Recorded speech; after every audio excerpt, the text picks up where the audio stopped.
আপনি যতই ভালো ব্যক্তিত্বের অধিকারী হন না কেন, আপনার আমার মধ্যে অনেক ভুল ত্রুটি থাকবে, সেটা স্বাভাবিক। মানুষ মাত্রই কিন্তু ভুলের অধিকারী। ভুল ছাড়া কোনো মানুষ কিন্তু পৃথিবীতে বেঁচে থাকতে পারে না। মৃত্যু অবধি কিন্তু মানুষ ভুল ভ্রান্তিতে জর্জরিত থাকে, এবং প্রতিটা মুহূর্তে আমরা যখন এক একটা ভুল করে ফেলি, আমাদের উচিত আমাদের সেই ভুলগুলো থেকে শুধরানো, এবং যেখানে ভুল করি সেই ভুলগুলো প্রতি ক্ষমা চাওয়া, বা ভুলটাকে যেন রিকগনাইজেশন করে শুদ্ধতায় পরিণত করা যায়, ভুলটা না করে যেন শুদ্ধ কাজে ফেরা যায়, সেদিকে মনোযোগ দেওয়া। এবং বিশেষ করে আমরা যারা মুসলিম আছি তাদের সাথে মহান আল্লাহ তাআলার কাছে তওবা করা।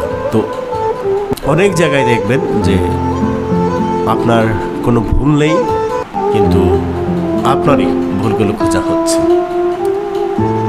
এরকম সময়ে আপনি কি করবেন জানাতে পারেন কমেন্ট বক্সে।